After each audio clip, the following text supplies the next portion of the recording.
जय हिंद बच्चों, बहुत बहुत नमस्कार। क्या हालचाल। सबसे पहले आप सभी को 2026 की बहुत बहुत सारी ढेर सारी शुभकामनाएं। थोड़ा लेट हो गया है बट अभी भी हमारे पास काफी समय है, तो लेट हुआ है विश करने में और समय है हमारे पास एग्जाम प्रिपरेशन में। जैसा कि आप हेडिंग देख ही पा रहे हो कि यहाँ पे हम लेके आए हैं लास्ट मिनट गेम चेंजर। तो अब हमारी एग्जाम में बहुत ज्यादा समय बचा नहीं है, तो अब पूरा का पूरा जो हमारा फोकस है वो स्टडी पे होना चाहिए। तो स्टडी में थ्योरी पढ़ने के बाद जो सबसे ज्यादा हम फेस करते हैं प्रॉब्लम, वो आती है क्वेश्चंस को सॉल्व करने में। तो इस पूरे बोर्ड एक्सप्रेस सीरीज में मैं आपके लिए लेके आया हूं केमिस्ट्री के जितने भी चैप्टर्स हैं जो हमको सिलेबस में हैं, उनके सभी के 10-12 साल के जो प्रीवियस ईयर क्वेश्चंस हैं, उन प्रीवियस ईयर क्वेश्चन से हम क्या समझेंगे कि किस तरीके के क्वेश्चन एग्जाम में फ्रेम होके आते हैं। तो ये एक बहुत इंपॉर्टेंट सीरीज आप लोगों के लिए होने वाली है, जिसमें आपको क्वेश्चंस के लिए भटकना नहीं पड़ेगा। इसके अंदर टॉपिक वाइज जो पीवाईक्यूज आए हुए हैं वो सारे मैंने कवर किए हुए हैं।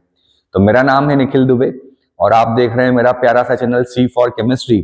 तो एक लास्ट पंच के लिए हम स्टार्ट करते हैं हमारा रिविजन पार्ट, जिसमें हम डिस्कस करेंगे पीवाईक्यू को।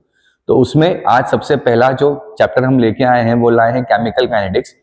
ये चैप्टर बड़ा आसान सा है, थ्योरी के अलावा इसमें न्यूमेरिकल्स भी पूछे जाते हैं। तो किस टाइप के किस पैटर्न के क्वेश्चन यहाँ पे बनते हैं, इन सारे क्वेश्चंस के साथ हम इसको फिनिश करेंगे। तो कॉपी और पेन निकाल लीजिए, रिवीजन स्टार्ट कीजिए। तो स्टार्ट करते हैं हमारा chapter chemical kinetics. First question, it is related with the objective कि for a reaction 2A convert into 3B rate of minus dA by dt is equal to। Question पूछा गया है 2024 में। तो यहाँ पे रेट लॉ हमें लगाना पड़ेगा। वी नो वेरी वेल कि रेट क्या होता है किसी भी केमिकल रिएक्शन का। अगर हम एवरेज रेट की बात करें तो average rate is equals to change in concentration of reactant with respect to time will be is equals to change in concentration of product with respect to time. तो change in concentration of reactant with respect to change in time will be equals to change in concentration of product with respect to change in time. अब यहाँ पे reactant पे minus sign क्यों लगा देते हैं, क्योंकि वी नो वेरी वेल कि इन अ केमिकल रिएक्शन जो कॉन्सेंट्रेशन ऑफ रिएक्टेंट है वो टाइम के साथ कम होता है। तो कॉन्सेंट्रेशन टाइम के साथ कम होता है, इसलिए टू मेक इट पॉजिटिव, इस पूरी वैल्यू को पॉजिटिव रखने के लिए हम यहाँ क्या लगा देते हैं, माइनस। या इस माइनस का ये सिग्निफिकेंस है कि चूंकि रिएक्टेंट टाइम के साथ डिक्रीज हो रहा है, इसलिए साइन क्या लगा दिया है, माइनस। अब रिएक्शन जो है वो है हमारे पास 2A कन्वर्ट होता है 3B में। तो ये सारे पर मोल लिए जाते हैं, तो रेट क्या बन जाएगा, rate will be is equals to, पर मोल के लिए इसे 1/2 करना पड़ेगा, तो it will be minus delta E by delta T will be equals to क्या हो जाएगा, 1/3 change in concentration of B with respect to change in time. तो हमें निकालना है माइनस dA बाय dt के लिए, तो इसके लिए ये 2 उधर चला गया, तो इट विल बी क्या हो जाएगा, minus dA by dt will be equals to 2/3 dB bye dt। अच्छा, डेल्टा और d में डिफरेंस भी समझ लेते हैं कि डेल्टा जो है वो डेल्टा जो है वो एवरेज रेट को बताता है और d जो बताता है वो इंस्टेंटेनियस रेट को बताता है। तो d is for the instantaneous rate and delta is represents for the average rate. तो क्या हो गया, minus dA by dt will be equals to 2/3 dB bye dt। तो कौन सा ऑप्शन हमें दिख रहा है, बी ऑप्शन, कि प्लस का 2/3 dB बाय dt। क्लियर है। तो ये हमारा क्वेश्चन है किससे, एवरेज रेट से। बढ़े आगे। Next, in effective collision the colliding molecules must have. देखिए, बताया जाता है कि प्रोडक्ट बनता कैसे है, प्रोडक्ट बनता है कोलिजन थ्योरी से, कि जब रिएक्टेंट जो है वो आपस में टकराते हैं। तो रिएक्टेंट के केवल टकराने से काम नहीं चलता, 2 चीजें होनी चाहिए कि reactant must have the activation energy, क्योंकि जब तक एक्टिवेशन एनर्जी रिएक्टेंट के पास नहीं होगी they are not able to make intermediate, वो इंटरमीडिएट नहीं बना पाएंगे। तो सबसे पहले रिएक्टेंट के पास क्या होना चाहिए, एक्टिवेशन एनर्जी होनी चाहिए। साथ ही साथ उन रिएक्टेंट का कोलिजन जो है वो प्रॉपर ओरिएंटेशन होना चाहिए। याद करिए SN2, SN2 मैकेनिज्म में अगर न्यूक्लियोफाइल उस तरफ से अटैक करे जहां से जो है एल्काइल हेलोजन वाला पार्ट है, तो रिएक्शन नहीं होता। न्यूक्लियोफाइल को क्या करना पड़ता है, बैक साइड अटैक करना पड़ता है। तो किस डायरेक्शन से अटैक हो रहा है ये भी बड़ा इंपॉर्टेंट होता है। तो orientation of molecule as well as molecule must have the activation energy, ये दोनों चीजें होती हैं तभी प्रॉपर इफेक्टिव कोलिजन होता है और प्रोडक्ट का फॉर्मेशन होता है। तो आंसर में क्या होना चाहिए, प्रॉपर ओरिएंटेशन ओनली, नहीं, प्रॉपर ओरिएंटेशन से काम नहीं चलेगा। और certain minimum amount of activation energy, केवल इससे भी काम नहीं चलेगा। थ्रेशोल्ड एनर्जी ओनली, इससे भी काम नहीं चलेगा। Threshold energy and proper orientation both. तो सही आंसर क्या है, threshold energy and proper orientation both, ये दोनों होना चाहिए तभी क्या होता है, कोलिजन इफेक्टिव कहलाता है। क्लियर है। क्वेश्चन है, in a given graph of zero order reaction the slope and intercept are. देखो बेटा, जीरो ऑर्डर रिएक्शन है मतलब लॉग का टर्म तो नहीं आएगा, तो ये दोनों ऑप्शन तो खत्म हो गए। तो फॉर्मूला क्या होता है जीरो ऑर्डर के लिए, K is equals to initial concentration minus final concentration upon में टाइम। T को इधर फेंक दें तो KT बराबर क्या हो गया, R0 माइनस R। तो R बराबर क्या हो जाएगा, R is equals to minus KT plus R0। तो देखिए ये हो गया Y, ये हो गया M, ये हो गया X और ये हो गया C। तो स्लोप कितना हो गया, माइनस के, और इंटरसेप्शन पॉइंट क्या हो गया, R0। देख ले कहां है, स्लोप इज माइनस के, इंटरसेप्शन पॉइंट इज R0। तो याद रखो, अगर आपका इंटरसेप्शन पॉइंट यहां पे R0 है तो ये जीरो ऑर्डर है, बट अगर ये ln R0 हो जाए तो अगर ये ln R0 हो जाए, अगर स्लोप इंटरसेप्शन पॉइंट जो है हमारा, दिस इंटरसेप्शन पॉइंट अगर ln R0 आ जाए तो ऑर्डर कौन सा होगा, फर्स्ट। बट अगर ये जीरो ऑर्डर है तो क्या होगा, R0। सिमिलरली स्लोप अगर माइनस के है तो ये जीरो ऑर्डर होगा, और अगर माइनस के अपॉन 2.303 आ जाए तो ये कैसा होगा, फर्स्ट ऑर्डर। याद रखेंगे इस चीज को। क्लियर है, बढ़े आगे। चलिए अगला question, for a reaction A plus 2B convert into C plus D, the rate is given by R concentration of A, B का square, the concentration of A is kept constant while that of B is doubled, the rate of reaction will be। ये question है बच्चों rate law से। ठीक है, क्या बोलता है rate law, consider a chemical reaction AA plus BB convert into CC plus DD। बोलता है कि किसी भी केमिकल रिएक्शन के लिए जो रेट है वो प्रोपोर्शनल होता है कॉन्सेंट्रेशन ऑफ रिएक्टेंट के मल्टीप्लिकेशन के, having some power x and y। ये पावर जो है मे और may not be equal to stoichiometric coefficient. जब इसको ओपन किया जाता है तो एक कांस्टेंट आता है K, जिसे रेट कांस्टेंट कहा जाता है। अब इन कॉन्सेंट्रेशन की पावर का जो सम होता है वो n कहलाता है, जिसे ऑर्डर ऑफ रिएक्शन कहा जाता है। तो ये रेट लॉ का क्वेश्चन है। अब क्वेश्चन क्या है, क्वेश्चन है कि आपको एक केमिकल रिएक्शन है A plus 2B convert into C plus D, इसके लिए रेट ही दे दिया है कि K concentration of A concentration of B का स्क्वायर। इसका मतलब ये हुआ कि जो रिएक्टेंट A है वो फर्स्ट ऑर्डर है with respect to reaction rate, और ये कैसा है, सेकेंड ऑर्डर है। तो अगर इसका ओवरऑल ऑर्डर n निकालें, ओवरऑल ऑर्डर n क्या हो जाएगा, इन दोनों का सम, तो 2 plus 1 मतलब ये कौन से ऑर्डर का रिएक्शन हो गया, थर्ड ऑर्डर का। ठीक है, बट वो हमसे पूछा नहीं है। हमसे पूछा है कि अगर इस पर्टिकुलर रिएक्शन में B के कॉन्सेंट्रेशन को डबल कर दें और A का कॉन्सेंट्रेशन कांस्टेंट रख दें तो नया रेट क्या होगा। तो रख देते हैं, नए रेट को नाम दे दे R2। K, A में कोई चेंज नहीं है तो ये ऐसा का ऐसा, B को क्या कर दिया, डबल कर दिया। तो 2 का स्क्वायर कितना हो जाएगा, 4, K ये a और क्या हो गया ये b का स्क्वायर। इस पूरे को क्या लिखा जा सकता है R1। इसका मतलब जो नया रेट R2 है वो पुराने वाले का कितना है 4 टाइम्स है। तो ऑप्शन क्या हो गया, डबल नहीं है, हाफ नहीं है, नॉट चेंज, क्वाड्रपल। क्वाड्रपल का मतलब क्या होता है बेटा 4 टाइम्स। तो ये क्वेश्चन रिलेटेड है with the rate law. Clear है, समझ पा रहे हैं? बढ़े आगे, चलिए next question. For the reaction 2N2O5 convert into 4NO2 plus O2, rate of formation of NO2 is 2.8,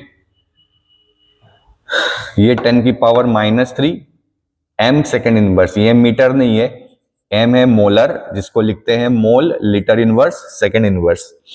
calculate the rate of disappearance of N2O5। तो सबसे पहले एवरेज रेट लॉ लगा दें।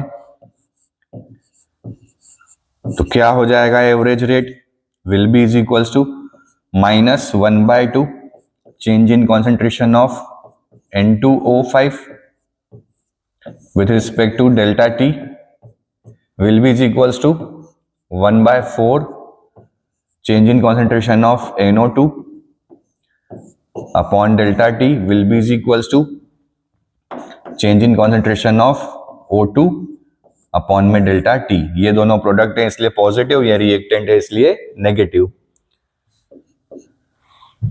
तो इन दोनों को ले लें तो delta N2O5 upon delta T negative, क्योंकि डिसअपीयरेंस पूछ रहा है, विल बी इक्वल्स टू 2 उधर चला जाएगा, तो इट्स 2/4।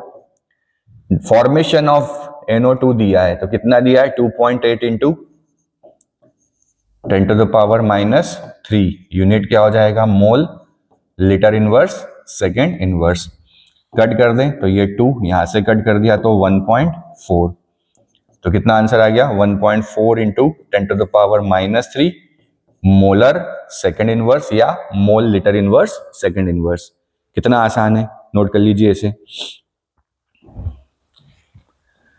क्लियर है, समझ पा रहे हैं? बढ़े आगे, चलिए। A reaction in which reactant are converted into the product, चलो लिख लेते हैं, reactant converting into the product follows second order kinetics। तो रेट लिख लो भैया, रेट R1 क्या हो गया, K बोल रहा है कि ये सेकेंड ऑर्डर काइनेटिक्स को फॉलो कर रहा है, मतलब कॉन्सेंट्रेशन ऑफ R की पावर क्या हुई 2। If concentration of R increases by 4 times, तो नया रेट R2 क्या हो जाएगा 4 टाइम्स ऑफ रिएक्टेंट का स्क्वायर। तो ये कितना हो गया 16K R स्क्वायर। तो इस पूरे की जगह क्या लिख सकते हैं R1, मतलब नई रेट जो है वो पुराने वाले की कितनी हो गई 16 टाइम्स हो गई। क्लियर है? तो नया रेट जो है it will be the 16 times of the old one. कितना आसान क्वेश्चन है, देखो रेट लॉ के कितने सिंपल सिंपल क्वेश्चन आते हैं। बढ़े आगे, चलिए ये क्वेश्चन मजेदार है, ये भी रेट लॉ से है। बोल रहा है the following data were obtained from the reaction A + 2B convert into C। अब क्या गिवन है कि एक रिएक्शन हो रही है, उस रिएक्शन में 4 एक्सपेरिमेंट उन्होंने करे, जिसमें A और B के डिफरेंट कॉन्सेंट्रेशन आपको गिवन है, साथ ही आपको C के फॉर्मेशन का रेट भी बता दिया है। तो जितनी तेजी से रिएक्टेंट कम होता है उतनी स्पीड से वो बनता है, ये हमें पता है रेट लॉ से। तो क्या बोल रहा है, find the order of reaction with respect to A and B। चलिए बेटा कैसे सॉल्व करते हैं। तो सबसे पहले इसके लिए रेट बराबर फॉर्मूला बना लें। रेट बराबर क्या हो जाएगा K कॉन्सेंट्रेशन ऑफ A की पावर X और B की पावर Y। क्यों? क्योंकि रेट लॉ बोलता है कि स्टोइकियोमेट्रिक कोएफिशिएंट के बराबर हो भी सकता है और नहीं भी हो सकता है। ठीक है, अब इन सारी वैल्यूज को पुट करके इक्वेशन बना लेते हैं। तो फ्रॉम एक्सपेरिमेंट नंबर 1 क्या बन जाएगा, देखो जो फॉर्मेशन ऑफ C है वही तो रेट होगा, initial rate of formation of C। तो C का फॉर्मेशन का जो रेट है वो रिएक्टेंट के कम होने का रेट है, तो ये दोनों इक्वल होते हैं। तो जो सी, जिस स्पीड से सी बन रहा है उसकी जगह उसको आप कहां लिख सकते हो, रेट की जगह। तो क्या बन जाएगा, ए की जगह कितना है 0.2 की पावर एक्स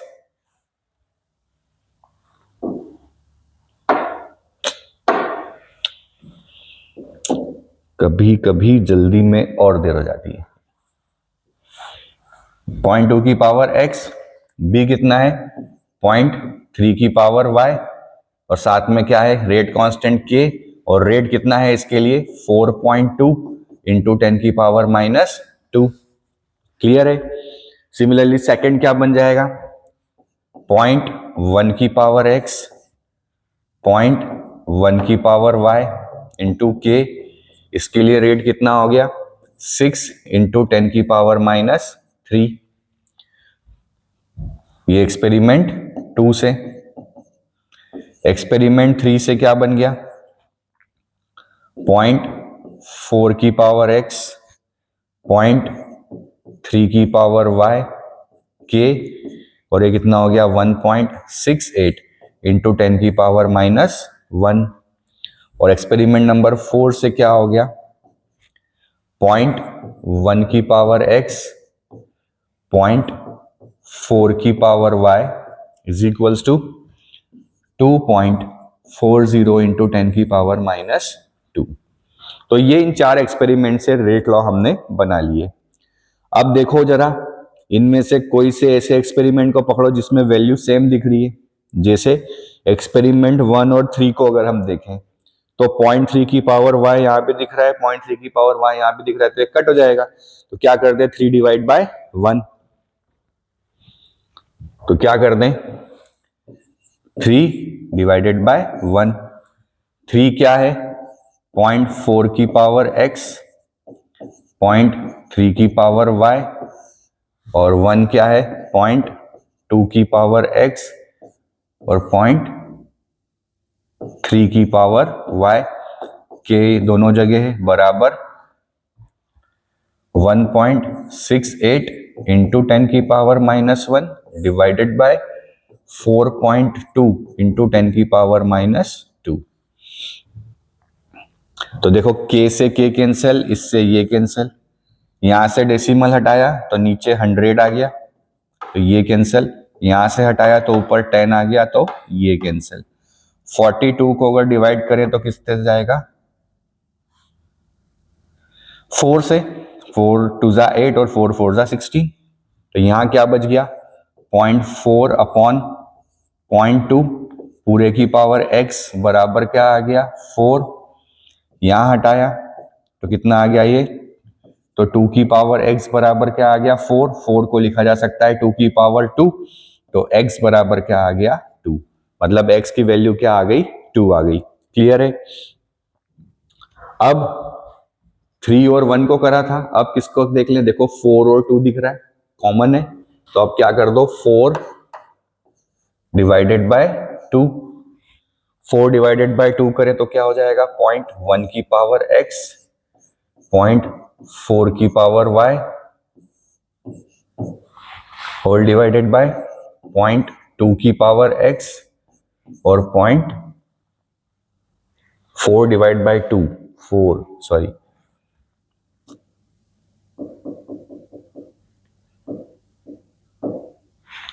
तो 0.1 की पावर x और 0.1 की पावर y इंटू के। तो ये से ये कैंसिल, के से के कैंसिल।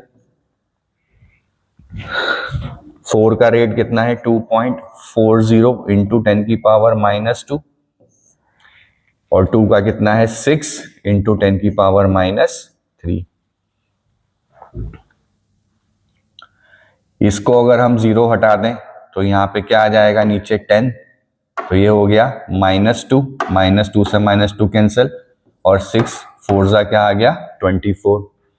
तो यहाँ क्या बचा 0.4 अपॉन 0.1 पूरे की पावर y बराबर 4।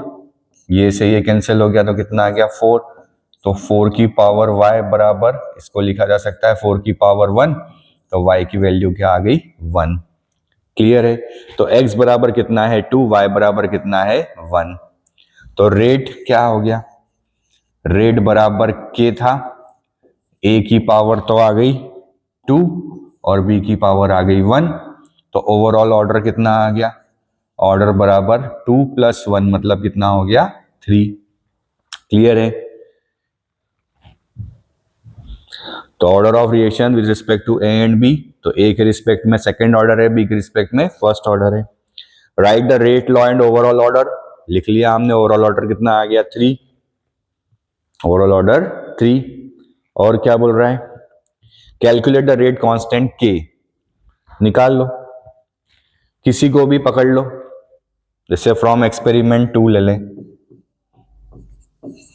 एक्सपेरिमेंट 2 से क्या बन रहा है, 0.1 की पावर 2 इंटू 0.1 की पावर 1 के इज इक्वल्स टू 6 इंटू 10 की पावर -3। 0.1 का स्क्वायर इंटू 0.1 मतलब ये भी हो गया 10 की power -3 is equals to 6 into 10 की पावर -3, -3 से -3 कैंसिल, तो के का वैल्यू कितना आ गया 6। क्लियर है, आया समझ में। तो क्वेश्चन थोड़ा बड़ा है बट बड़ा आसान सा है। क्लियर है। तो पहले सारे एक्सपेरिमेंट से हमने रेट लिख लिए, फिर दो दो रेट को डिवाइड करते गए, वहां से क्या निकाल लिया, एक्स और वाई निकाल लिया। तो ए था सेकेंड ऑर्डर का, बी था फर्स्ट ऑर्डर का, ओवरऑल ऑर्डर आ गया 3 और वहां से हमने के का वैल्यू कैलकुलेट कर लिया। क्लियर है, आया समझ में। बढ़े आगे, चलिए नेक्स्ट क्वेश्चन। नेक्स्ट क्वेश्चन है define the following term molecularity of a reaction. देखो बच्चों, मॉलिक्युलरिटी ऑफ अ रिएक्शन क्या होता है कि नंबर ऑफ एटम आयंस और molecules which take participate in an elementary reaction. तो उसके लिए सबसे पहले हमें एलिमेंट्री और कॉम्प्लेक्स रिएक्शन समझना पड़ेगा। एलिमेंट्री रिएक्शन का मतलब होता है कि वो केमिकल रिएक्शन जो सिंगल स्टेज में कंप्लीट होता है उसे एलिमेंट्री रिएक्शन कहते हैं, और वो रिएक्शन जो मल्टीपल स्टेजेस में कंप्लीट होता है उसे कॉम्प्लेक्स रिएक्शन कहते हैं। तो हर एलिमेंट्री रिएक्शन के अंदर जो नंबर ऑफ मॉलिक्यूल पार्टिसिपेट करते हैं वही क्या कहलाता है, उसका मॉलिक्युलरिटी कहलाता है। Molecularity is a theoretical concept defined as the number of reacting species. क्या हो सकते हैं वो, एटम्स हो सकते हैं, आयंस हो सकते हैं, मॉलिक्यूल्स हो सकते हैं, that must collide simultaneously in an elementary reaction to bring about a chemical change. तो प्रोडक्ट बनाने में जो एलिमेंट्री रिएक्शन में मॉलिक्यूल आपस में कोलाइड करते हैं वही क्या कहलाता है, मॉलिक्युलरिटी ऑफ अ रिएक्शन कहलाता है। फॉर एग्जांपल अगर हम ले लें कि अगर डीकंपोजिशन ऑफ HI की बात करें तो it will convert into H2 + I2। तो how many reacting species are taking participation, 2, इसलिए इसका मॉलिक्युलरिटी क्या हो जाएगा 2। कुछ वैल्यूज ध्यान रखना है कि it is a theoretical value not an experimentally determined one like the order of a reaction. Order of a reaction experimental होता है, अभी हमने क्वेश्चन करा था, पर ये कैसा होता है, थ्योरेटिकल होता है। It is always whole number, ये कैसा होता है, होल नंबर, और positive integer 1 2 3 and can never be 0। और फ्रैक्शन, देखो ये सब ऑर्डर ऑफ रिएक्शन, और उसमें डिफरेंस भी है कि ऑर्डर ऑफ रिएक्शन नेगेटिव हो सकता है, फ्रैक्शन हो सकता है, और होल नंबर के अलावा भी हो सकता है ना, 0 भी हो सकता है, बट मॉलिक्युलरिटी कभी 0 नहीं हो सकती। कभी ये नहीं बोलेंगे कि 0 मॉलिक्यूल रिएक्शन कर रहा है, तो molecularity never be 0, it is always be a whole number, never be negative. The value is typically 3 और लेस। ध्यान रखेंगे कि अगर 3 से ज्यादा वैल्यू आती है इसका मतलब वो एक कॉम्प्लेक्स रिएक्शन है और वो एक मल्टीपल स्टेजेस में होता है, और जब भी वो रिएक्शन मल्टीपल स्टेजेस में होता है तो उसका स्लोएस्ट स्टेप क्या होता है, रेट डिसाइड करता है। फिर से, अगर कोई मॉलिक्युलरिटी 3 से ज्यादा निकल के आती है तो वो एक कॉम्प्लेक्स रिएक्शन है। कॉम्प्लेक्स रिएक्शन है मतलब वो मल्टीपल स्टेज में हो रहा है, और उसके मल्टीपल स्टेज में जो सबसे स्लोएस्ट स्टेज है वही उसका क्या होगा, रेट डिटरमाइनिंग स्टेज होगा। अगला है कॉम्प्लेक्स रिएक्शन। अभी बताया, complex reaction in chemistry is a reaction that occurs in multiple elementary step, जैसे SN1 mechanism. SN1 mechanism multiple stage में होता है। पहले स्टेज में इंटरमीडिएट कार्बोकेटायन बनता है, वही रेट डिसाइड करता है, RDS होता है, और सेकंड में न्यूक्लियोफाइल अटैक करता है। ठीक है, तो जो रिएक्शन मल्टीपल स्टेजेस में होते हैं उन्हें कॉम्प्लेक्स बोलते हैं, जो सिंगल स्टेज में हो जाती है एलिमेंट्री बोलते हैं, और एलिमेंट्री रिएक्शन में जितने नंबर ऑफ मॉलिक्यूल पार्टिसिपेट करते हैं वही उसका मॉलिक्युलरिटी होता है। क्लियर है, आया समझ में। बढ़े आगे, क्वेश्चन देख लेते हैं कि for a reaction 2H2O2 I minus alkaline medium 2H2O plus O2 the propose mechanism is given below. इस रिएक्शन का ये मैकेनिज्म है कि H2O2 plus I minus convert हो रहा है H2O प्लस IO माइनस में, और यही क्या है, स्लोएस्ट स्टेज है। H2O2 plus IO minus H2O plus I minus plus O2, ये क्या है, फास्ट। तो हमें फास्ट से तो कोई मतलब ही नहीं है। बोल रहा है कि write the rate of reaction. तो रेट ऑफ रिएक्शन हमेशा स्लोएस्ट स्टेज पे डिपेंड करता है, तो रेट विल बी क्या हो जाएगा, rate will be is equals to K concentration of H2O2 और I माइनस की पावर 1। ओवरऑल ऑर्डर के लिए क्या कर दें, सम कर दें, तो ऑर्डर बराबर क्या हो जाएगा 1 + 1, मतलब कितना हो गया 2, ये सेकेंड हो गया। थर्ड पूछ रहा है out of step 1 and 2 which one is the rate determining. तो always slowest step is rate determining step. जो भी स्लोएस्ट स्टेप होती है वही क्या होती है, रेट डिटरमाइनिंग। तो step number 1 will be the rate determining step. Clear है, समझ आ रहा है। तो ये देखिए, ये क्वेश्चन आ गया किसका, एलिमेंट्री और कॉम्प्लेक्स रिएक्शन का। बढ़े आगे,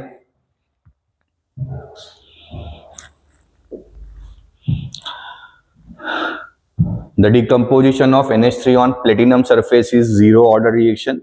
If rate constant K is this, how long will it take to reach? अब यहां पे क्वेश्चन आ गया है इंटीग्रेटेड रेट लॉ से। किससे आ गया है, इंटीग्रेटेड रेट लॉ से।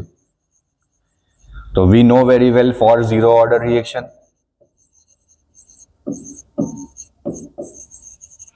डेरिवेशन के लिए टाइप के लिए C for chemistry, chemical kinetics, वहां पे पूरा डिटेल थ्योरी समझाया है ना।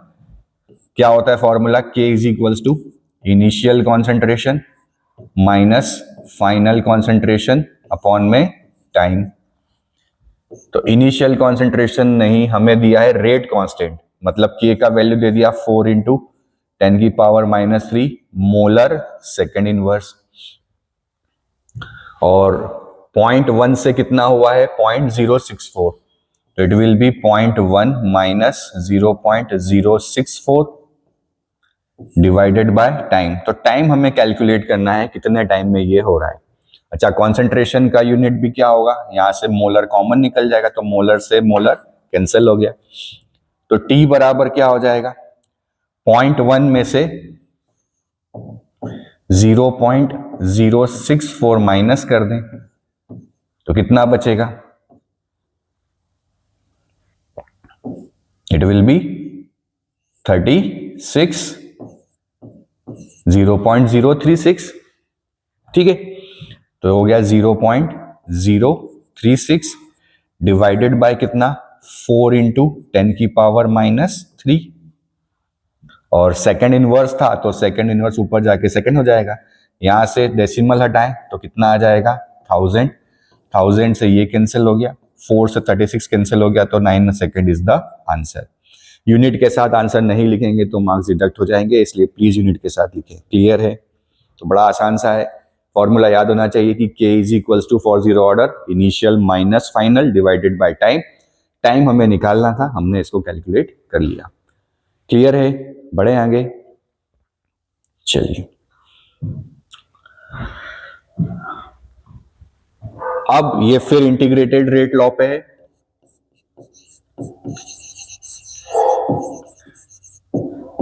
बट अब ऑर्डर कौन सा है, first order.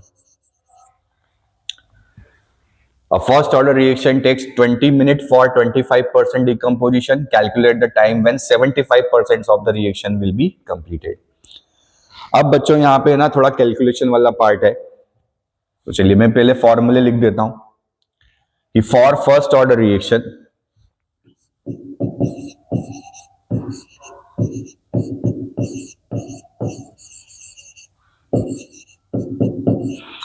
K is equals to होता है 2.303 अपॉन में T log of initial concentration upon final concentration.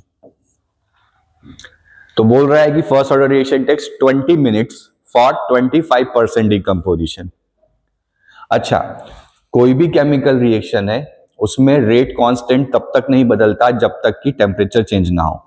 तो अगर कोई रिएक्शन 25 मिनट में 40% कंप्लीट हो रही है तो 50% कंप्लीट होने में अगर वो 40 मिनट ले, मतलब कहने का मतलब ये है कि के की वैल्यू जब तक टेम्परेचर चेंज ना हो तब तक नहीं बदलेगा। इसका मतलब ये हुआ कि रिएक्शन 0 से लेके 100% तक सेम रेट कांस्टेंट के साथ चलेगी जब तक उसका टेम्परेचर चेंज ना हो। 10% में भी के का वैल्यू वही होगा जो 30% में होगा, 40% में होगा, 90% में होगा, 100% में होगा। कब तक? जब तक टेम्परेचर चेंज ना हो। तो अगर रिएक्शन 25% कंप्लीट हो रही है तो क्या हो जाएगा? के का वैल्यू, के विल बी 2.303 अपॉन में 20 मिनट इनिशियल, तो 100% होता है तो इसको R0 ही लिख दे, 100/100 इज 1। अब 25% कंप्लीट हो गई है तो बची कितनी? 75%। तो कितना हो जाएगा ये? 75/100। और किसका बचा है? इनिशियल का। समझो इसको कि अगर कोई 100 पर, अगर तुम्हारे पास 100 समोसे है और तुमने कहा कि 25% खत्म हो गए, है ना, तो 25 समोसे खत्म हो गए तो 75 समोसे बचे हैं। तो वही अगर 100% R0 था, 25% R0 खत्म हो गया तो बचा कितना? 75% R0। तो R0 से R0 क्या हो गया? कैंसल। यहाँ पे डिवाइड कर दे तो 3/4, 25 3 जा 75 और 4 जा 100, तो इट विल बी 2.303 अपॉन में 20। लॉग क्या हो गया? 4/3 is will be equal to 2.303 upon 20। log 4 log a upon b क्या होता है? log a minus log b। तो it will be equals to 2.303 upon में 20। अच्छा, अब log 2 3 4 याद होना चाहिए। log 2 का वैल्यू होता है बच्चों 0.3010। log 3 का वैल्यू होता है 0.4771। log 4 का वैल्यू होता है 0.6021। तो ये कुछ वैल्यूज आपको याद रखने पड़ेंगे। तो log 4 की जगह लिख दिया हमने 0.6021 माइनस log 3 इज 0.4771। इसको सॉल्व कर लें, इट विल बी 2.303 अपॉन 20। 1 में से 1 गया 0, 12 में से 7 गया तो 5, 10 में से 8 गया तो 2, 6 में से 5 गया तो 1। It will be the 0.1250। तो 2.303 अपॉन में 20 इंटू 0.1250। अब इसको सॉल्व करना पड़ेगा तो कैलकुलेटर का यूज मैं कर लेता हूं, है ना। आप लोगों को तो प्रैक्टिस करनी पड़ेगी, ठीक है। ठीक है, तो मैं कैलकुलेटर का यूज करूंगा। तो इट विल बी 0.0143 यूनिट क्या बन जाएगी? Minute inverse. ठीक है, अब सेकेंड पार्ट बोल रहा है कि टाइम व्हेन 75% रिएक्शन कंप्लीटेड। तो फॉर 75% कंप्लीशन के लिए क्या हो जाएगा? K will be is equals to 2.303 T of 75% log R0। अब अगर 75% रिएक्शन कंप्लीट हो गई है तो बची कितनी? 25%। तो इसको लिख दिया 25/100 ऑफ R0। R0 से R0 कैंसिल, ये कितना हो गया? 1/4, 4 ऊपर चला जाएगा। के का वैल्यू ये पुट कर दें तो it will be 0.0143 is equals to 2.303 T of 75% log 4। तो T of 75% will be is equals to how much? 2.303 divided by 0.0143 और log 4 का वैल्यू इज 0.6021। तो मैं फिर मल्टीप्लाई इसी से करूंगा कि 2.303 multiplied by 0.6021, it's a 1.386, 1.3866 divided by 0.0143 divided by 0.0143, it will be 96.96. 96.96 minute will be the answer. ठीक है, ठीक है, बढ़े आगे। तो इस तरीके से ये क्वेश्चन है फर्स्ट ऑर्डर का कि पहले 25% दिया है तो के निकाल लो, फिर रिमेनिंग 75% के लिए के वैल्यू में कोई चेंज नहीं आएगा। बढ़े आगे। अगला क्वेश्चन कि show that the time required for 99.9% completion in a first order reaction is 10 times of half life time of the reaction. बोल रहा है कि आपको शो करना है कि T of 99.99% will be equals to the 10 times of T half. T half का मतलब रिएक्शन कितना हो गया है 50%। तो for first order T half जो होता है it will be the 0.693 by K। T half is equals to 0.693 by K। तो K इज इक्वल्स टू क्या हो जाएगा? K is equals to 0.693 divided by T half. तो फॉर 99.9% कंप्लीशन के लिए क्या बन जाएगा देखते हैं। K is equals to 2.303 divided by T of 99.9% log initial concentration is R0, final 99.9% complete हो गया है तो 0.1% बचा है, मतलब 0.1 अपॉन 100 ऑफ R0। R0 से R0 कैंसिल, इसको ये ले लो, नीचे 1000 आ गया तो इट विल बी 2.303 अपॉन में T 99.9, 1 अपॉन 1000 को 1000 लिख सकते हैं और 1000 को क्या 10 की पावर 3, पावर को आगे ले आओ तो क्या हो गया 3 into 2.303 upon T of 99.9%। Multiply कर दें तो 9, 0, 9 और 6, इट विल बी 6.9। तो K कभी चेंज नहीं होता, इसको इक्वेशन 1 दे दें, इसको इक्वेशन 2 दे दें। तो फ्रॉम 1 एंड 2 अगर लेफ्ट हैंड साइड सेम है तो राइट हैंड साइड भी क्या हो जाएगा same. T 99.9%, right hand side को सेम कर दो तो 6.9 upon T 99% will be equals to कितना हो गया 0.69 अपॉन में T हाफ।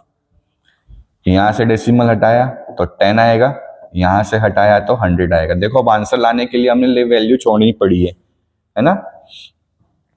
तो 10 से 100 गया तो कितना बचा 10, 69 से 69 कैंसिल, तो T ऑफ 99% बराबर कितना हो गया 10 टाइम्स ऑफ T हाफ, 99.9%। यही क्या करना था हमें प्रूव करना था, हैंस प्रूव्ड। तो एक बार 99% लेके के निकाल लो, एक बार 50% के लिए के निकाल लो, के बदलता नहीं है, इक्वेट कर दो तो आंसर निकल के आ जाएगा। क्लियर है? बढ़े आगे, चलिए। The following data were obtained during the first order thermal decomposition of SO2Cl2 at a constant volume. Calculate the rate constant. देखो बेटा प्रॉब्लम क्या है यहाँ पे समझना। सबसे पहले तो रिएक्शन आप ही को बनानी पड़ेगी, तो अगर इसको आप थर्मली डिकम्पोज करोगे तो it will convert into SO2 plus Cl2।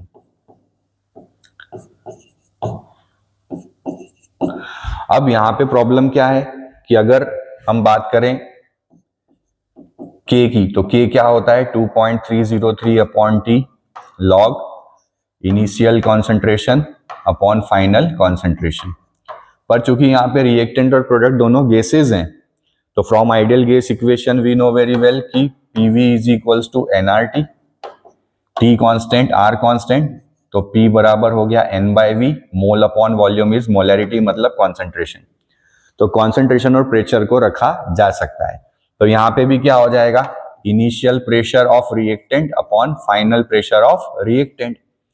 पर समस्या क्या आएगी कि जब यहाँ पे T बराबर 0 है तब तो ये जो प्रेशर है ये इनिशियल प्रेशर रिएक्टेंट का ही है और प्रोडक्ट 0 0। पर अगर किसी टाइम T पे बात करें तो ये प्रेशर कुछ कम होगा और ये प्रेशर लगेगा। तो किसी टाइम T पे क्या होगा, रिएक्टेंट का भी प्रेशर है और प्रोडक्ट का भी प्रेशर है।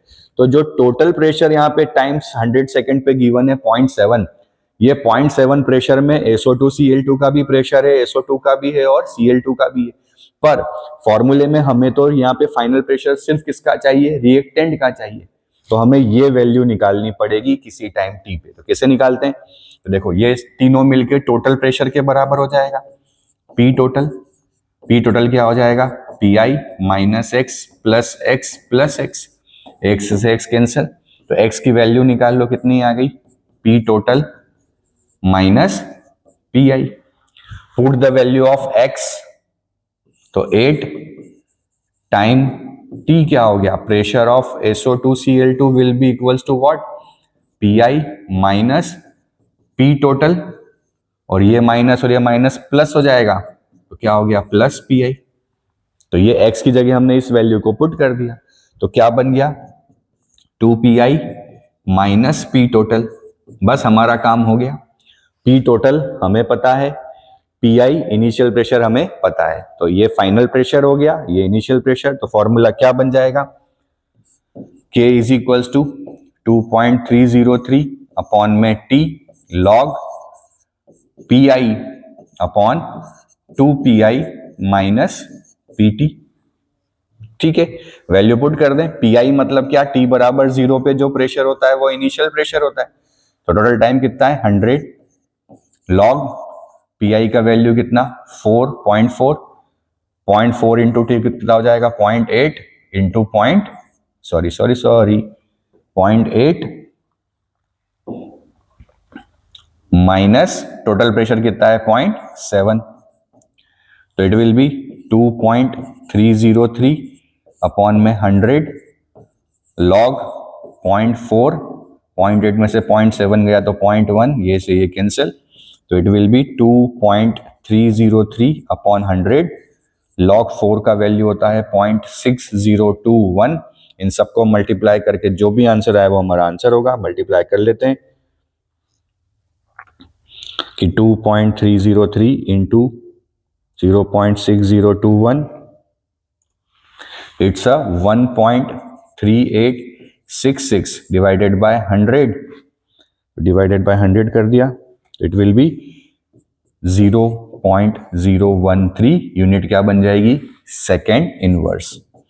क्योंकि ये टाइम बच रहा है, प्रेशर से प्रेशर का यूनिट कैंसिल हो जाएगा, टाइम नीचे है तो टाइम का यूनिट कितना है, second inverse.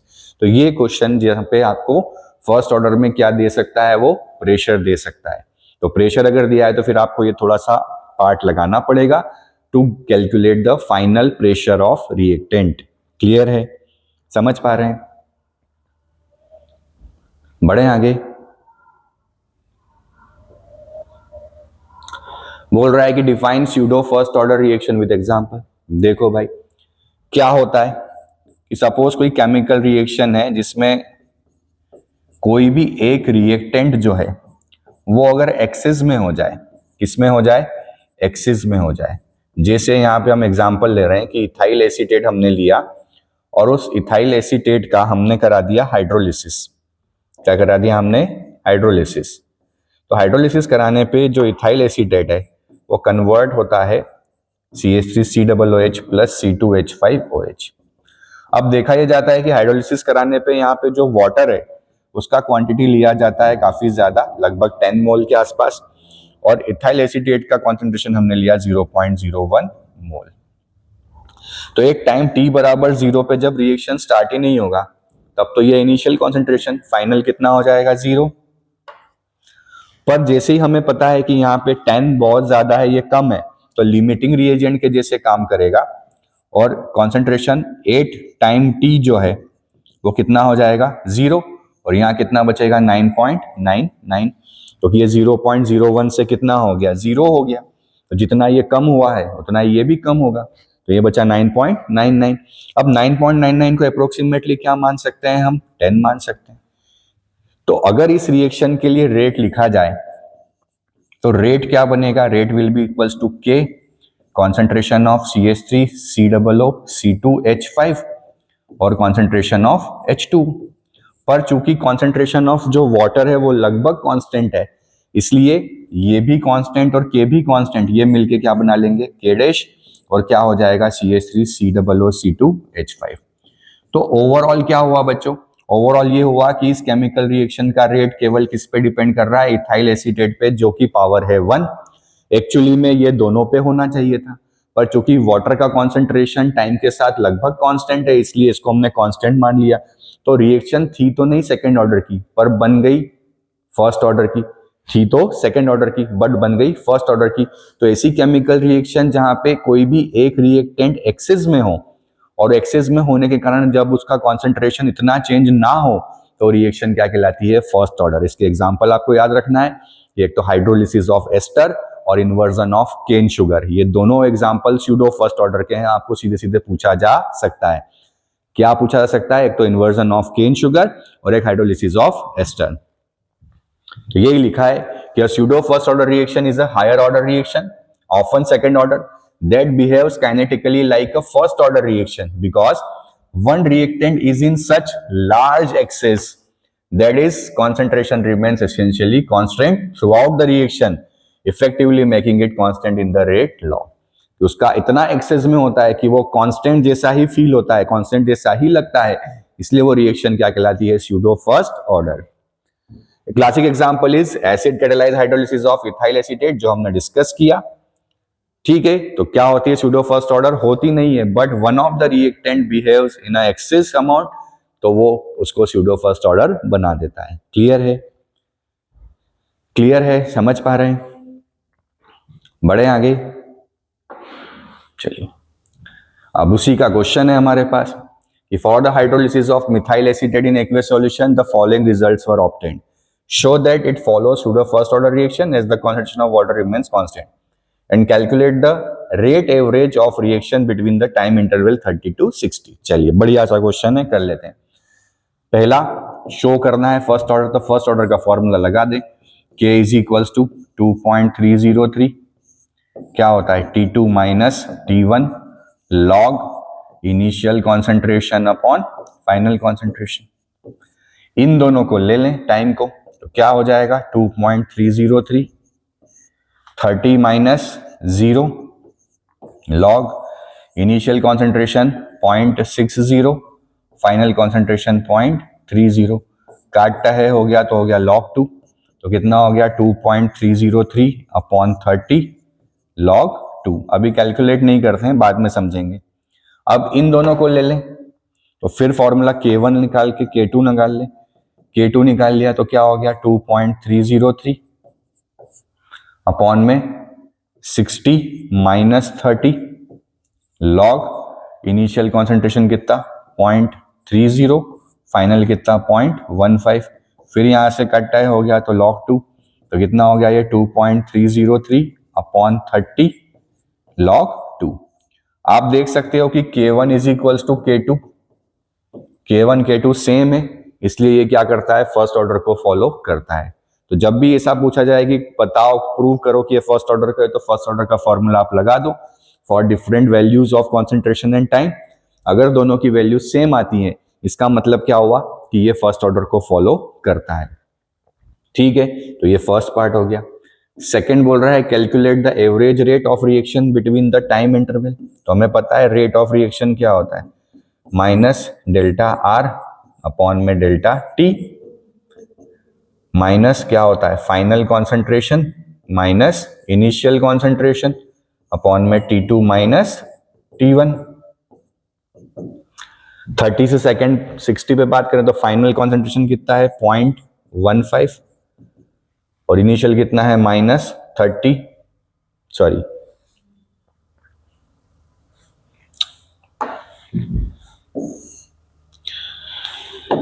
0.15 minus 0.30, T2 minus T1 कितना हो गया 60 माइनस 30 मतलब कितना 30, तो ये माइनस का हो जाएगा तो बन गया प्लस का 0.15 डिवाइडेड बाय 30, 100, 15 से 1/2 तो कितना हो गया है 1/2 की पावर 10 की पावर -2 मतलब 5 इंटू 10 की पावर -3, तो it will be the average rate 5 into 10 की पावर -3। क्लियर है? तो ये तीसरे टाइप का क्वेश्चन जो फर्स्ट ऑर्डर से बनता है जहां पे स्यूडो फर्स्ट ऑर्डर का क्वेश्चन आता है। क्लियर है? बढ़े आगे, समझ पा रहे हैं? चलिए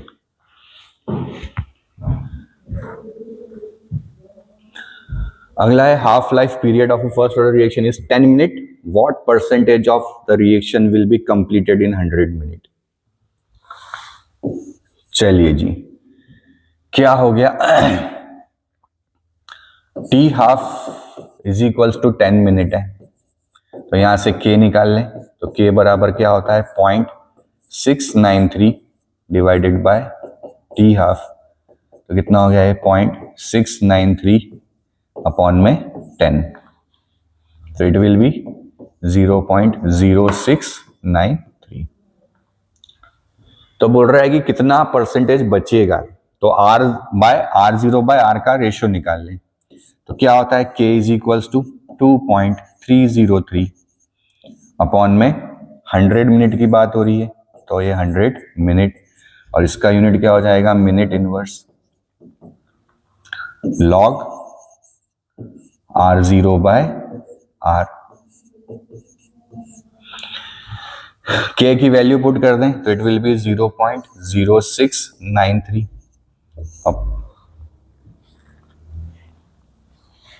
इंटू 100 डिवाइडेड बाय कितना आ गया 2.303 बराबर क्या बच गया लॉग R0 बाय R। ठीक है बेटा, अब इसको हम सॉल्व कर लेते हैं, तो यहां से डेसिमल हटाएं तो 1 2 3 4, तो 1 2 3 4, 2 से ये 2 कैंसिल, 2.303 से हटाएं तो ऊपर क्या आ जाएगा 1000, तो ये भी कैंसिल, तो क्या बचा 10, तो ये कितना हो गया 6930 डिवाइडेड बाय 2303। इसको हम डिवाइड करके देख लेते हैं,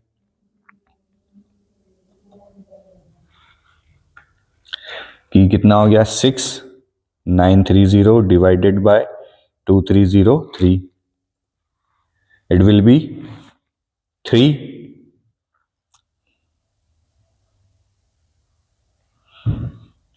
तो अप्रोक्सीमेटली ये कितना आ गया 3 बराबर क्या हो गया log R0 by R।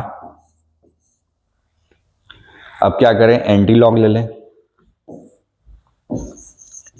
Take anti log both the side,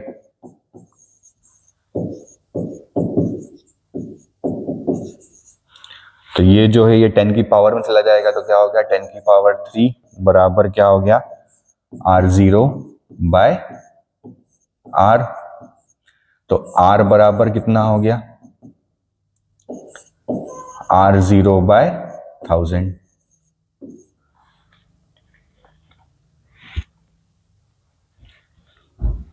ठीक है, तो इसको क्या लिखा जा सकता है 0.001 ऑफ R0, तो फाइनल जो कॉन्सेंट्रेशन है वो कितना हो गया इतना। क्लियर है? क्लियर है? आया समझ में? तो इस तरीके से इस क्वेश्चन को किया जा सकता है। ठीक है बच्चों, तो अगर ये बचा है इसका मतलब रिएक्शन कितनी कंप्लीट हो गई है 99.99%, तो रिएक्शन विल कंप्लीट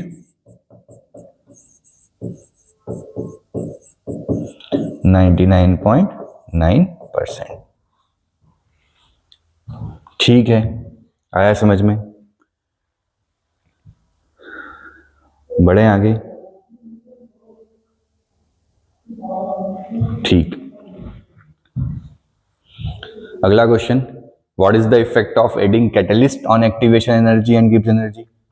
तो एक्टिवेशन एनर्जी क्या होती है, ये वो मिनिमम एनर्जी होती है रिएक्टेंट की कि जब उस एनर्जी पे ही वो क्या कर सकता है, इंटरमीडिएट बना सकता है। तो minimum amount of energy acquired by the reactant by which when they collide with each other, तो वो क्या बनाते हैं, इंटरमीडिएट फॉर्म कर सकते हैं। तो वो minimum amount of energy reactant के पास होनी चाहिए जिससे वो इफेक्टिव कोलिजन कर सकें, वही क्या कहलाती है, एक्टिवेशन एनर्जी।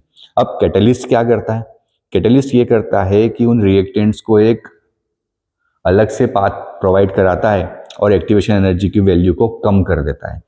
तो जब एक्टिवेशन एनर्जी की वैल्यू कम हो जाती है तो रिएक्टेंट आसानी से क्या करते हैं, इंटरमीडिएट बना सकते हैं और रेट ऑफ रिएक्शन को इंक्रीज करवा देता है। Aiding a catalyst lowers the activation energy by providing an alternate pathway, thus speeding up the reaction. तो एक अल्टरनेट पाथवे प्रोवाइड कराता है। अगर इसको डायग्रामेटिकली समझें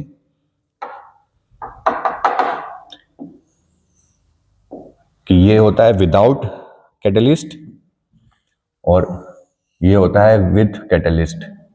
तो कैटलिस्ट के केस में आप देख पा रहे हो एक्टिवेशन एनर्जी क्या हो गई, डिक्रीज हो गई, और एक्टिवेशन एनर्जी अगर डिक्रीज हुई है तो रिएक्शन क्या हो जाएगी, स्पीड अप हो जाएगी।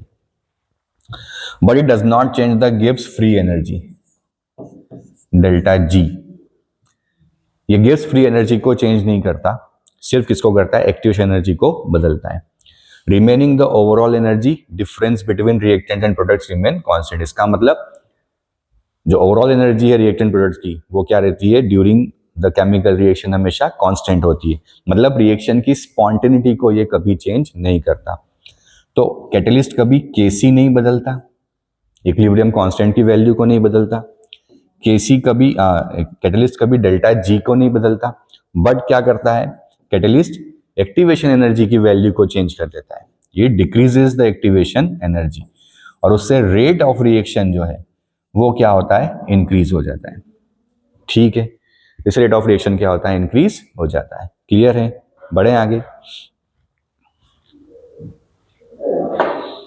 चलिए अब यहां से टेम्परेचर डिपेंडेंसी आती है, थोड़ा सा इसको डिस्कस कर लेते हैं। देखा यह गया कि जब किसी केमिकल रिएक्शन के टेम्परेचर में 10 डिग्री सेल्सियस का वैल्यू इंक्रीज किया जाता है तो जो रेट कांस्टेंट है वो लगभग डबल हो जाता है। अब इस पूरे कॉन्सेप्ट में अभी तक टेम्परेचर कांस्टेंट था, बट यहाँ से अब चैप्टर में बताते हैं कि टेम्परेचर वेरी होता है और टेम्परेचर वेरी होने से कुछ फॉर्मूलेस नए बताए गए, जिसमें पहला फॉर्मूला आर्हेनियस ने दिया K is equals to A e to the power minus EA by RT, जहां पे K rate constant, A Arrhenius factor, EA activation energy, R gas constant और T टेम्परेचर। इसी से दूसरा फॉर्मूला बना log K बराबर log A minus EA by RT, कि दोनों तरफ log लेके इस चीज को निकाला है। फिर अलग अलग टेम्परेचर पे अगर बात करें तो फॉर्मूला बना log K2 by K1 is equals to EA upon 2.303 R 1 upon T1 minus 1 upon T2। ये अगर T1 टेम्परेचर पे रेट कांस्टेंट K1 है, T2 टेम्परेचर पे रेट कांस्टेंट K2 है, तो ये वाला फॉर्मूला यूज करते हैं।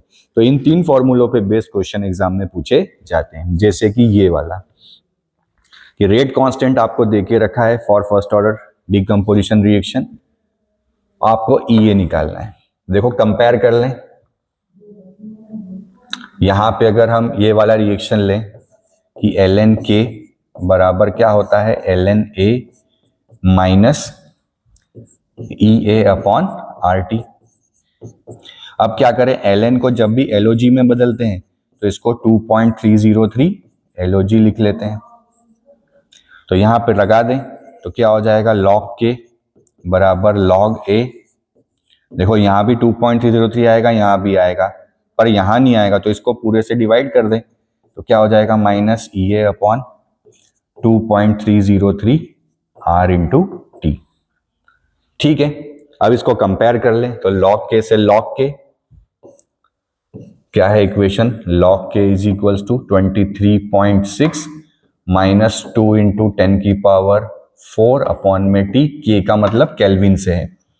कंपेयर कर लें तो कंपैरिजन पे क्या बन गया, log A कितना आ गया, log A is equals to 23.6 और माइनस EA अपॉन RT बराबर कितना हो गया, इट विल बी 2 इंटू 10 की पावर 4 अपॉन में T से T कैंसिल, और ये भी माइनस, तो माइनस से माइनस भी कैंसिल, तो EA बराबर कितना हो गया 2 इंटू 10 की पावर 4 इंटू R का वैल्यू 8.314 जूल पर केल्विन पर मोल। तो केल्विन केल्विन कैंसिल हो गया है, अब इसको मल्टीप्लाई कर रहे तो कितना हो जाएगा 2 4 ज़ा 8, 1 ज़ा 2, 3 ज़ा 6, 8 ज़ा 16, तो इट विल बी 16.628 इंटू 10 की पावर 4 जूल पर मोल। It will be the activation energy. बड़ा आसान सा है, केवल कंपैरिजन करना है फॉर्मूले से और कुछ भी नहीं करना है। ठीक है, हो जाएगा। बढ़े आगे। Next, the rate constant for a reaction becomes 4 times when the temperature changes from 293 kelvin to, देखो अब यहाँ पे टेम्परेचर आ गया तो कौन सा फॉर्मूला लगा देंगे, log K2 अपॉन K1 बराबर 2.303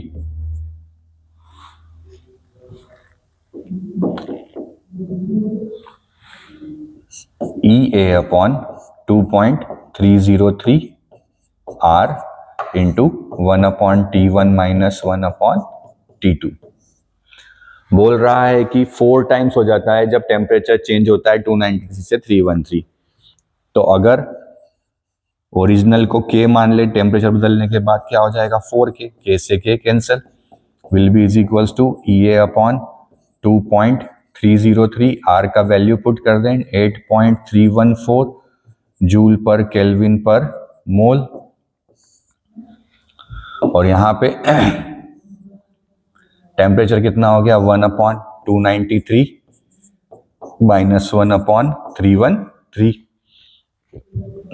तो EA बराबर क्या हो गया, log 4 कितना 0.6021 इंटू 2.303 इंटू 8.314, ये दोनों भी इधर चले जाएंगे तो it will be 293 into 313 whole divided by क्या हो जाएगा 313 minus 293।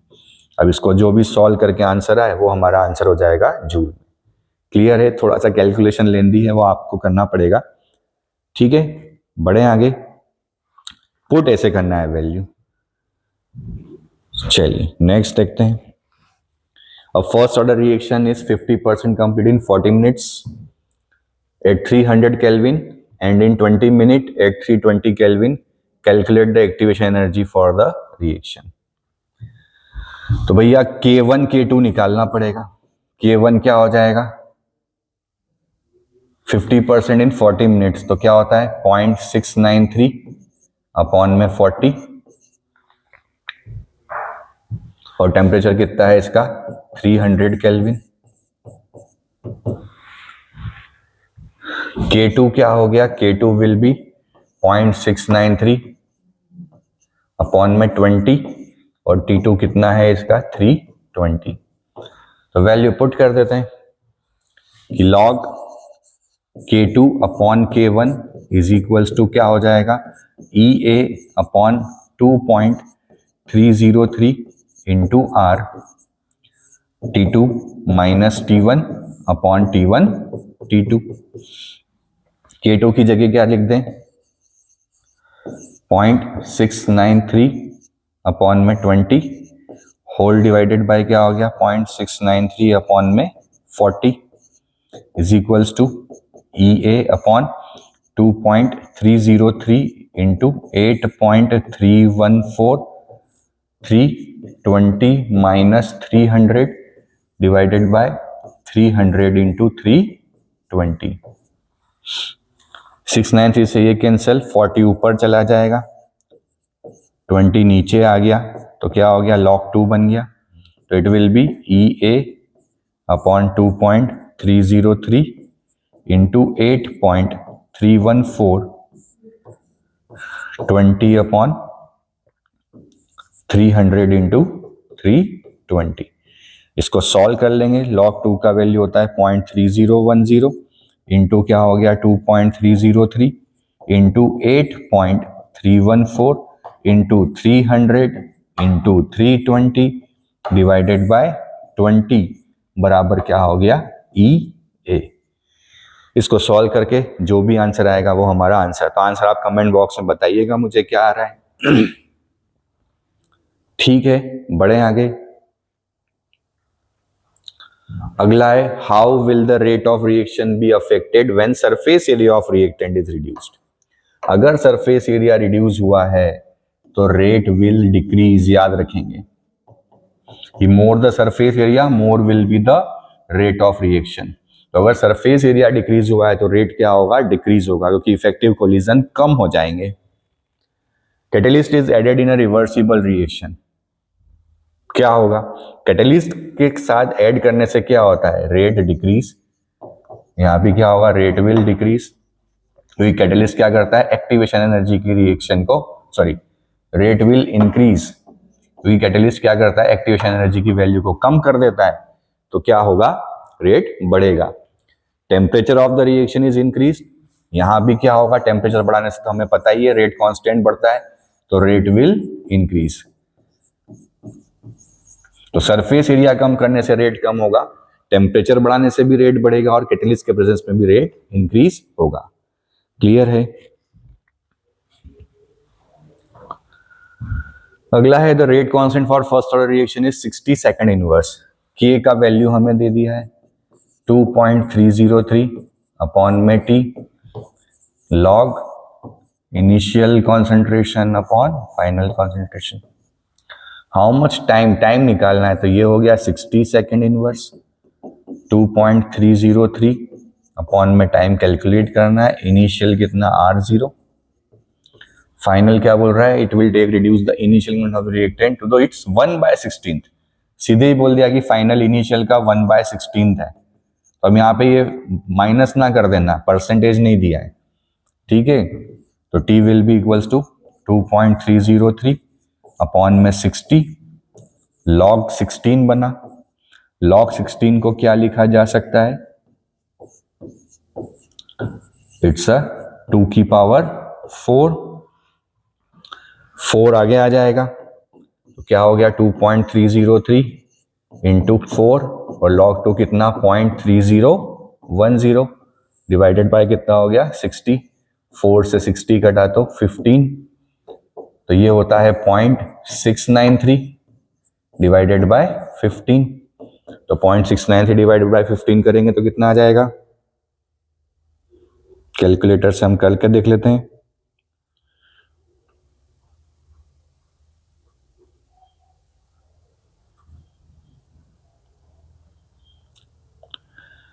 Point 693 divided by 15 0.0462 0.0462 unit क्या थी, सेकंड इनवर्स, तो time will be in second. Clear है, बड़ा आसान सा क्वेश्चन है। The rate constant for the first order decomposition of N2O5 is given by the following equation, this।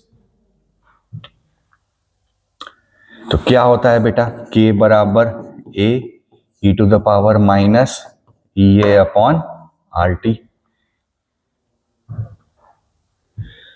फिर compare कर लें इसको और इसको, तो A बराबर कितना हो गया 2.5 इंटू 10 टू द पावर 14 और e to the power minus EA upon RT बराबर क्या हो गया e to the power minus 25,000 upon में T, और ये K क्या है, केल्विन। कंपेयर कर लें तो E से E कैंसिल, तो माइनस EA अपॉन RT बराबर कितना हो गया माइनस 25,000 अपॉन में T से T कैंसिल, माइनस से माइनस कैंसिल, तो EA बराबर क्या हो गया 25,000 इंटू R का वैल्यू पुट कर दें 8.314 जूल पर केल्विन पर मोल, मल्टीप्लाई कर दें, आंसर आ जाएगा EA का। तो उन 3 फॉर्मूलों में से 2 तो ऐसे ही कंपैरिजन वाले आते हैं, और जहां टेम्परेचर बदलता है वहां पे अलग अलग रेट कांस्टेंट से वो पूछता है। क्लियर है। डिफाइन ऑर्डर ऑफ रिएक्शन तो बता ही चुके हैं हम कि क्या होता है, रेट बराबर K कॉन्सेंट्रेशन ऑफ ए की पावर एक्स, बी की पावर वाई। तो जो भी सम होता है पावर्स का, कॉन्सेंट्रेशन की पावर्स का, वही क्या कहलाता है? Order of reaction. 0 order, first order, second order, sum कर दो, -1/2, -3/2, कुछ भी हो सकता है। Right the condition under which bimolecular reaction follows first order kinetics. मतलब स्यूडो की बात कर रहा है, तो क्या होना चाहिए? One of the reactant must be present in excess. इसमें होना चाहिए, एक्सिस में होना चाहिए। Predict order of reaction in the given graph. देखो टी हाफ की बात कर रहे हैं, तो टी हाफ क्या होता है?